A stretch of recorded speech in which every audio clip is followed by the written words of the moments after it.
Hey guys, it's Christy Lyons. I'm excited to be here with you all. It's kind of been a crazy day for me. I have been in the car for 4 hours total, kind of running around doing the mom thing, getting my kids, early release day.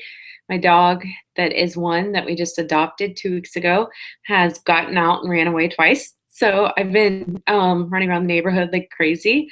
I just got done working out. So just kind of crazy day. But I'm so excited about our Emerald University group, and I'm super excited to talk to you guys about getting your coaches started right and also talk to you about leading your team. So I jotted down some notes and to make sure I share everything that I wanted to with you guys. And I also want to tell you before I get started that every coach does things a little bit different. I'm going to share tips on kind of what I do and what I know a lot of other coaches do. But like I said, you'll have to come up with what you want to do and what feels comfortable to you. So if I say something and your upline coach did not do that, or it's not something you do, you can implement it. These are all just suggestions. So I'll go ahead and get started. My first kind of like tip for getting coaches started right is to obviously have a great training program. So if you feel like you don't have a good training program right now, um, the TKO Dropbox has a great training program that you guys can download and you can use for your team. Or also you can, ask your upline coach what their training is. Maybe you already went through a training group. I know my coaches go through kind of like a push training group usually. That's seven to 14 days. It kind of depends on the coaches that are in the group and how fast they want to get moving. Um, some of the other coaches on my team do 21-day training groups or 30-day training groups. So it totally depends on your coach, that kind of thing. And to be honest, when I started, I went to YouTube and Googled training groups and followed some training I found by Mindy Winder. So, you can kind of do training any way you want. The beauty of this business is that there is so much training out there that there's no excuse for you to say you didn't get good training, because I trained myself by watching YouTube videos, and I'm pretty sure that Brandy did the same thing. So just make sure that you don't you don't have any excuses when it comes to not getting the training that you need, because YouTube has like every top coach's training is on there. So just jump on there, get the training you need if you feel like you don't know what you need to know. And also, if there's a topic you want to know more about, maybe like recruiting or whatever it is, hop on YouTube, type in that in the search engine, and you will find, I'm telling you, you'll find everything you want to know and more.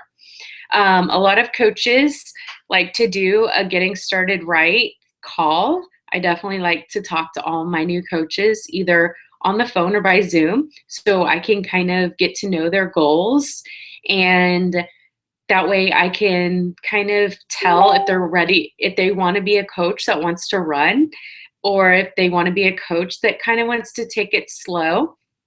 It kind of helps me know what kind of coach to be for them. So some of my coaches really just kind of want to be on the team for support and just kind of want to be a part of the team, but don't necessarily have goals for a rank or financial goals. And then I have other coaches that sign up and are like, okay, I want to quit my full-time job, in a year. And so I want to get to diamond in a month or two. So, those are my runners and I will run with them. So, I like to get to know their goals up front so that I can provide them the tools they need to get to their goal. And of course, it's up to them to do the work, but I, as our blind coach, can provide them the right tools or maybe the right plan to help them reach their goal in the time that they want to.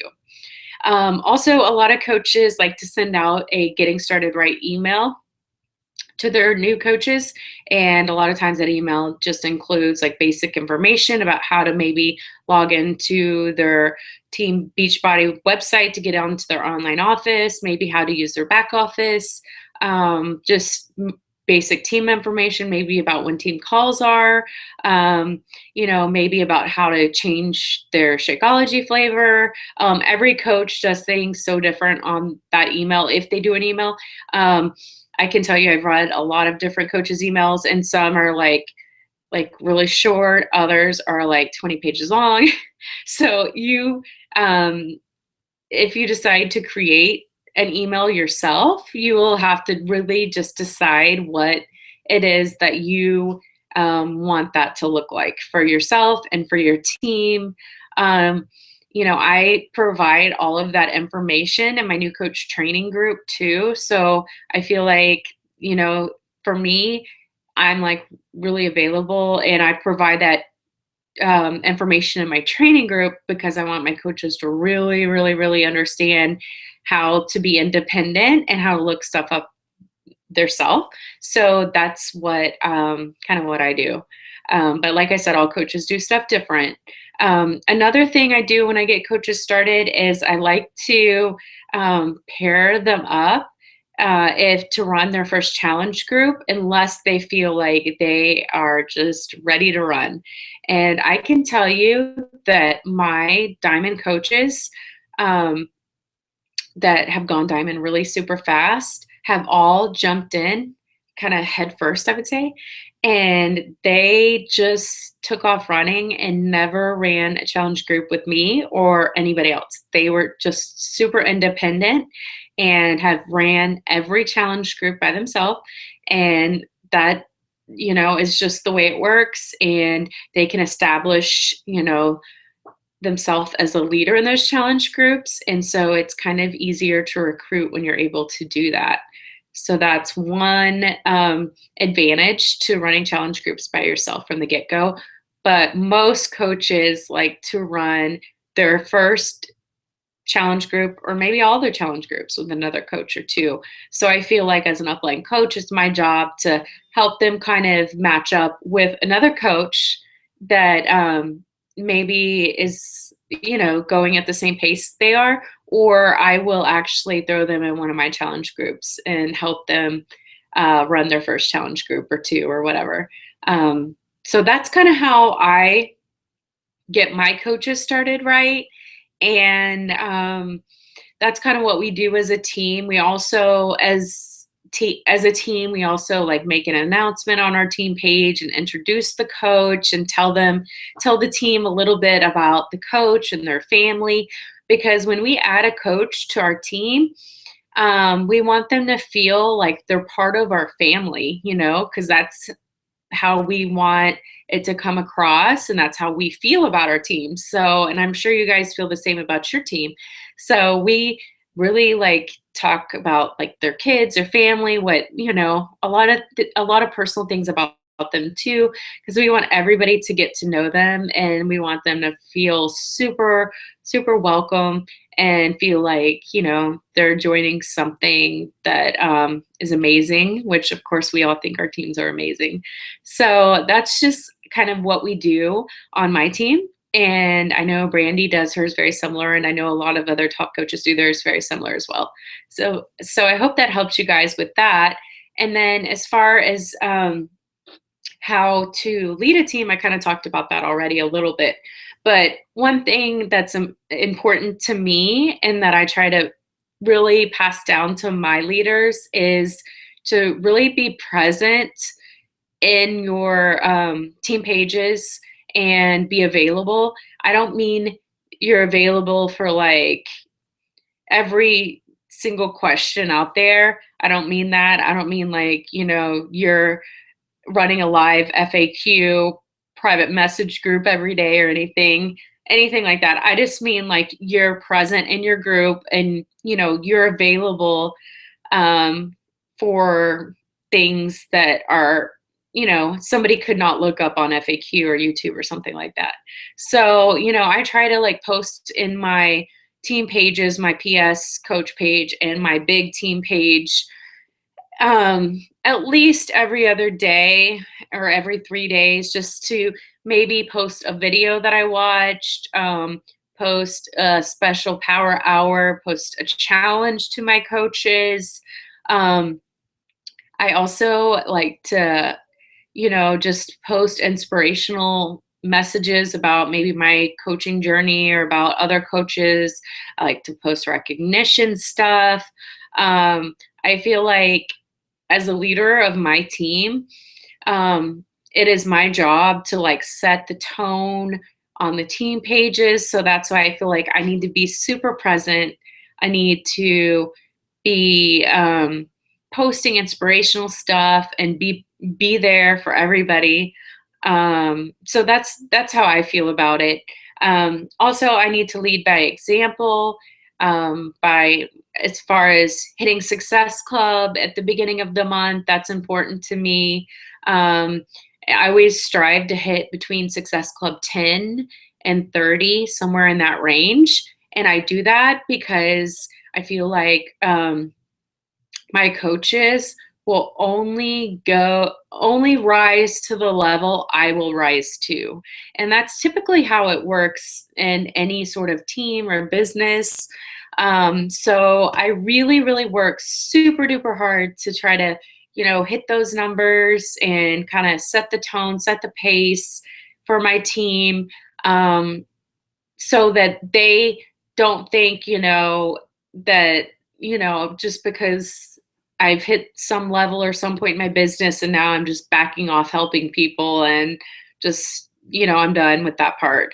I am a Success Club 10 legend and I'm super proud of that. And I plan on always being hitting Success Club 10 or higher because I feel like it is my job as a leader to do that. And as you guys, I hope you guys know that hitting Success Club is seriously like a huge marker in your business for, your financial goal, hitting financial goals in this business and becoming a business builder and becoming a leader and being able to recruit. Like all of that stuff is tied into hitting Success Club.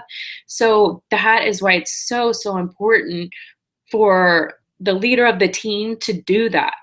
So if you're wanting to build this business, you guys, you have to hit Success Club and show, even if you just have one coach on your team, you have to hit Success Club and show your coaches that you're doing it too.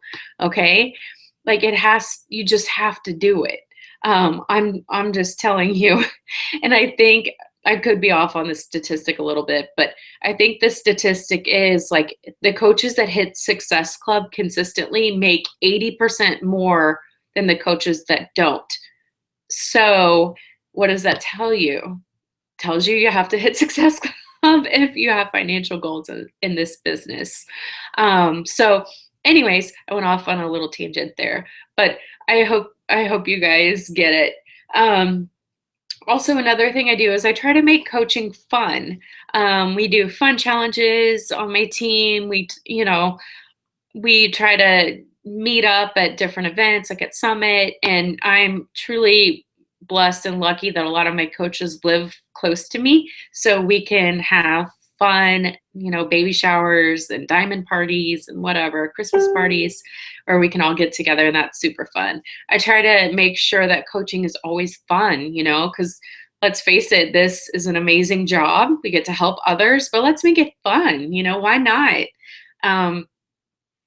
I like to, do fun challenges, like I said, and just stuff like that to like make it lighthearted and, things like that. So I encourage you guys to do that too, not make it all about sales and stuff, but just keep it lighthearted and things like that. Also, as a leader leading a team, you should be the first person to always to recognize your coaches. So what this means is, when your coaches hit a big goal, you should be the one on there, posting first. You should always, as you guys know, the fourth vital behavior is recognition. So you're the leader, you're leading by example. You should be sending private messages to your coaches. You should be mailing out cards, in my opinion. Just little things. If you can afford to send out small gifts for your coaches hitting, Success Club, or, rank advancing, or, whatever. Just make them feel special and recognized. I really think, you know, hit it, or recognition is every coach's love language. I'm serious. Like, I think that is every coach's love language. I think the more you recognize your coaches, the more you appreciate them, the more they will want to work, and the more people they will help in return, and the better your entire team will do, your business will do, their business will do. So I'm telling you guys, that fourth vital behavior that was just added is huge. Like, you do not want to miss that one. I mean, send out messages, cards, little gifts, even if you have to go to the Target dollar spot. Like, recognize and appreciate your coaches and your challengers. It is worth every single penny. It is worth every minute of your time. Make sure that you're doing that for sure. That is definitely part of being a leader. Let's see what else.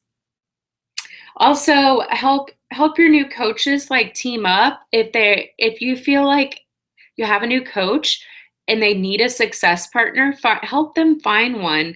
Not everybody needs a success partner right away, but some people do. Some people will naturally find people to work with, like in challenge groups or whatever, but some people need you to help place them. I've been completely blessed with amazing success partners that have really, really helped me in this business. And if you're like someone that kind of needs someone to bounce ideas off of, and needs someone to run challenge groups with, someone to brainstorm every single day or one week or whatever, like coach, or somebody yourself, and really try to find someone for yourself, or as a leader, try to as coaches that could really benefit from a success partner. So since you guys are all in this, you guys are all, emerging leaders or leaders. So you guys should all be on the lookout for those coaches that need, a success partner. So that is part of leadership as well. And then the last thing I wanted to, I guess I have a couple more things about also is look for so either in your downline, even if they're not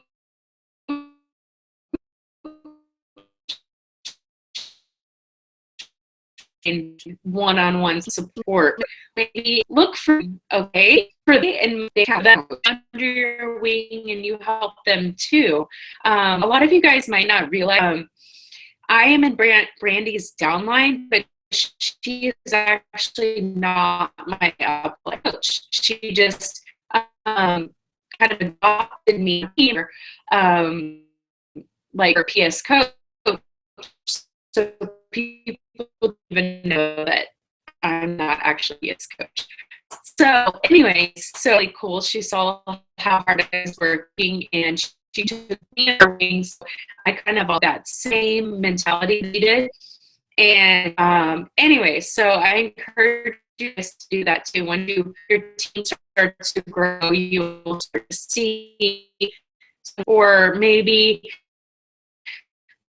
their upline coaches taking or decided to be a discount coach or whatever, need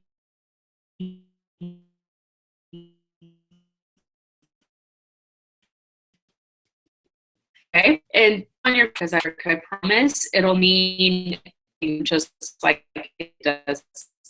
Okay, so another suggestion is negative talk on your team page. As a leader, should be like, no way, you can't do that. If you post something negative, go ahead and delete that and contact that coach and see if you can resolve the issue one-on-one. To have negative energy on the page, because what needs to happen, one coach posting something negative, other people will feed off of it, and the next thing you know, your whole team page could turn into something negative, and you don't want that to happen. I have worked really, really, really hard to keep my team page super, super positive. And so I know you say, if anybody has a problem, you contact your coach or me, but let's keep the page positive. So that way you're giving them, somewhere to go if they need help, but, keep it off the page. And the last thing I wanted to talk about is leader, talk about your struggles and make it that you are really, really working towards. That's different than being negative. It's okay to talk about, something maybe you missed it. That's happened to me multiple times. It's the way it works in this business. And I think to share that, when you're a higher ranked coach, or even when you're making 6 figures or 7 figures or whatever, sometimes we, no matter what we do, or, we still miss those marks too. And it's super, super, but you know what? We have learned what has given us longevity in this business. That is what has kept our teams grow. And so I hope that learn to overcome the things that maybe in this business, and just pull back out your know-how, rewrite those goals, and rewrite your action plan in your new date. Okay. And when I'm saying this, I'm not giving you an excuse to maybe give up on goals or to keep quitting. I'm saying, like, if you worked your butt off and you just missed, something like that, trust that happens. And, get up, talk to your thin and what you're doing to overcome it, and rewrite your goals and go for it again. Okay, so that's super important to do as a leader. Your coaches see we miss too, and we have to overcome these things, and it just makes us stronger. Okay, so thank you guys so much for jumping on and listening to this. I absolutely love this group, and these 2 topics are 2 of my favorite. If I can answer any questions or offer any help, just reach out to me, and I will talk to you soon. Bye.